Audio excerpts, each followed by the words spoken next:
We engaged the idolaters, and the Prophet ﷺ positioned a battalion of archers, appointing Abdullah ibn Jubair radiallahu ta'ala anhu as their commander. He said, do not move, even when you see us taking the booty.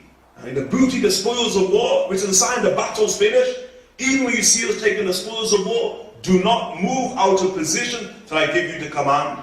And it's very, very strict orders. The Prophet gives this battalion, roughly like 70 archers that are placed upon one of the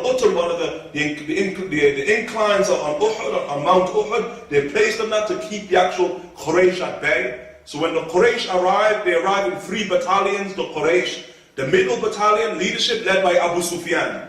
Right battalion led by Khalid ibn Walid. The left battalion led by Ikrimah ibn Abi Jahl. They're the 3 leaders of the Quraysh on that day in question.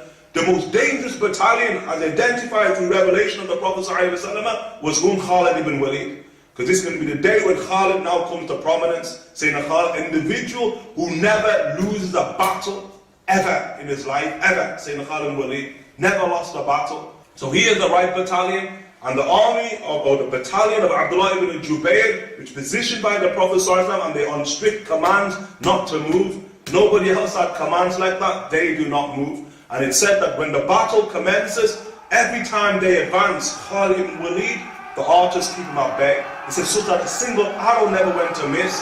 He would just kill one of the army and say to Khalid ibn Walid, not a single arrow went amiss. And so Khalid, for the entire battle, is just completely negated. Entire battle, he just remains. But it shows you the extremity of Sayyidina Khalid ibn Walid when the Quraysh are vanquished, defeated, destroyed, so that they flee the battlefield. You can hear them in the mountains of Uhud, them and their women. Khalid stays firm. Khalid ibn Walid still doesn't move. Point, the battle is quickly over, very quickly finished. The battle is very quickly finished. To the point now, Quraysh tear up on their heels, begin to run. The army of Abu Sufyan, the army of Ikrimah, they begin to run. So now, the battle's over, isn't it? So the Sahaba now begin to gather all of the spoils of the battle of Uhud. When the archers see this, they say, the spoils, let us take part in the spoils. And Abdullah ibn Jubair said, you hear the word of the Messenger, and I'm your leader, don't disobey your leader, remain in position until we hear the Prophet give us command.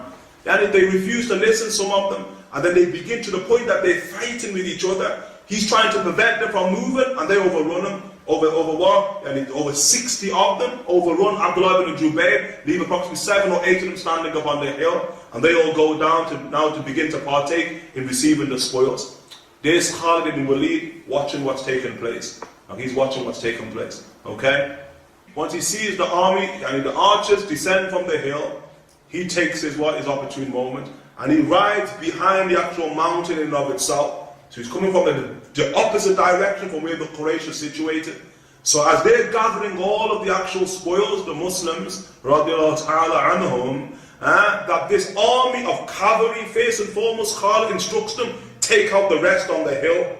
That's the first thing, take out those who are up on the hill. So they take to the actual hill in and of itself. Not do they just kill them, they mutilate them. To the point that Abdullah ibn Jubair, they couldn't, the leader, they couldn't recognize him. But look at him, didn't move, didn't flinch from the mount.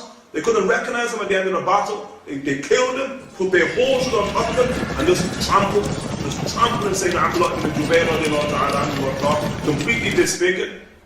And then they descend into the battlefield, and now they